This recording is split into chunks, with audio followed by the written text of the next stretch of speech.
In China, compulsory education starts with elementary school. It includes 6 years of elementary school and 3 years of middle school, totaling 9 years. The government ensures, through the compulsory education law, the every child of school age has equal access to education. The starting age for elementary school is typically between 6 and 8 years old.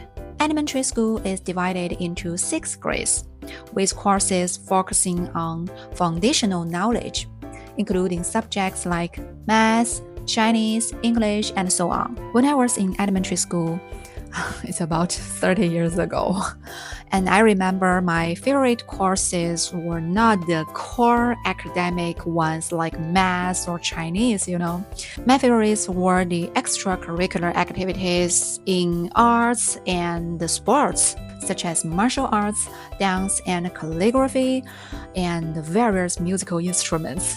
For example, I learned the clarinet for quite a long time when I was young, and my calligraphy work even won a national silver award. Wow! However, as my academic workload increased, I eventually gave up on these artistic pursuits. But at least those experiences brought me a lot of joy during that time. I also remember back then, computers were not widely available yet. To help students learn computer skills, our school set up a dedicated computer room, which we called machine room. It had about a dozen desktop computers, which were used for computer classes for all the students. We only have one computer class per week, each lasting around 45 minutes. We all felt it wasn't enough. Moreover, every time we entered the computer room, we had to wear shoe covers to keep the space clean because the school was worried we might damage the expensive computers that they had purchased. After finishing 6th grade, I moved on to middle school, the next phase of compulsory education, which lasts 3 years. I'd like to share a story about my transition from elementary to middle school, and the story was amazing.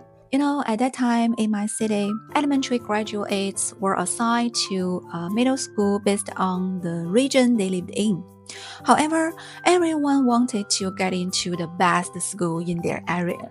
Since the number of applicants far exceeded the available spots, the selection process during that time was drawing lots. 抓阄. You can also say 抽签.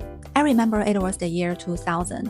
The lottery event was held in one of the city's biggest theaters. The theater could seat more than 1,000 people. Since so many students wanted to attend this middle school, the school organized all the applicants to gather in the theater for the lottery. I remember on one side of the stage there was a large box.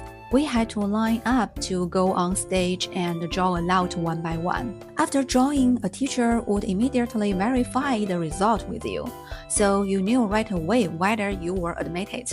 The whole process took place on stage, so the students who hadn't drawn yet watched from the audience, closely observing every participant's expressions and movements. To ease our nerves, we whispered among ourselves, speculating who was admitted and who was not. And finally, when it was my turn, I got the lottery. I was admitted to that middle school.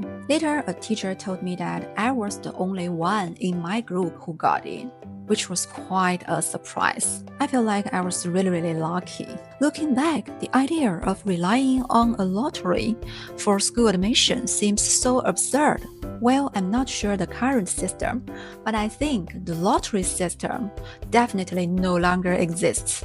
Let's see today's Chinese vocabularies. 义务教育，义务教育，小学，小学，初中，初中，数学，数学，语文，语文，英语，英语，武术，武术，跳舞，跳舞，书法，书法，电脑，电脑，抽签，抽签 Alright, thank you for watching today's video.